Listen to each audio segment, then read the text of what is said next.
सुबह की हल्की धूप में एक छोटे गांव में गोपाल नींद से उठता है। उसे लगता है आज कुछ नया होगा। वह दोस्त राहुल के साथ स्कूल जा रहा था। अचानक दोनों को जंगल से अजीब चमक दिखाई देती है। वे अंदर जाते हैं और एक पुराने बक्से में जादुई नीला पत्थर पाते हैं। गोपाल बक्सा खोलता है, पत्थर उसके हाथ को छूता है और उसे जादू की शक्ति मिल जाती है। रात को गोपाल अपने कमरे में शक्ति आजमाता है और बहुत खुश होता है, लेकिन दूर से एक दुष्ट काला जादूगर यह सब देख लेता है और शक्ति छीनने की योजना बनाता है। गोपाल राहुल की मदद से शक्ति पर नियंत्रण करना सीखता है।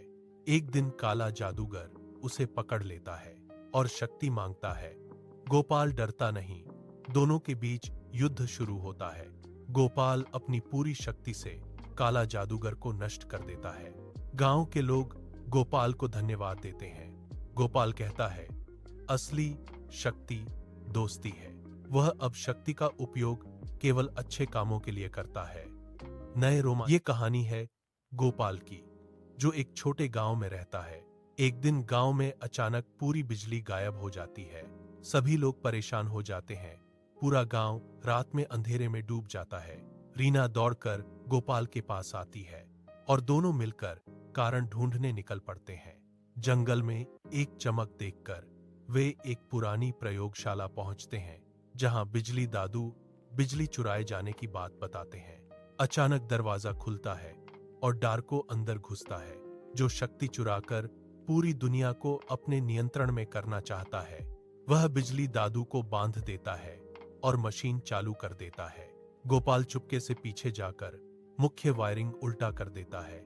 मशीन में शॉर्ट सर्किट हो जाता है। डार्को अपने ही जाल में फंस जाता है। गोपाल गांव में बिजली वापस लाता है। असली शक्ति बुद्धि और सामूहिक प्रयास में होती है।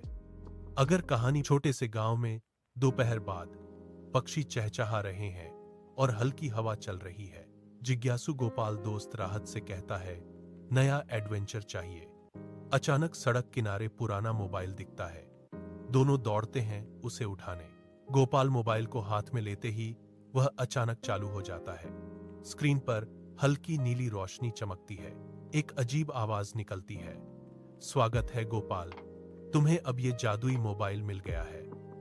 दोनों दोस्त डर जाते हैं। फिर हिम्मत जुटाकर गोपाल इच्छा मांगता है, मुझे एक मलाई आइसक्रीम चाहिए।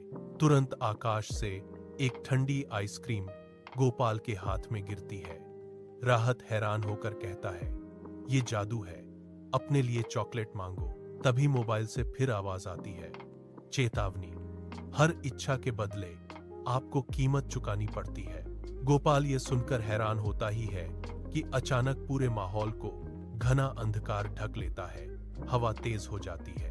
अंधेरे में एक रहस्यमय बूढ़ा दादू धीरे धीरे उनकी ओर आते हैं और कहते हैं, ये मोबाइल लालच की परीक्षा लेता है।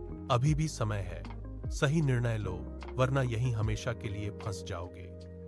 गोपाल घबराकर सोचता है कि उसे क्या करना चाहिए। गोपाल तुरंत निर्णय लेता है, मुझे और कुछ नहीं चाहिए, मैं ये मोबाइल वापस करता हूँ। वह मोबाइल को जमीन पर रखता है। वह हवा में घुल जाता है। अंधकार छट जाता है। सब कुछ फिर से सामान्य हो जाता है। नैतिक लालच इंसान को मुसीबत में डाल देता है, लेकिन सही निर्णय जिंदगी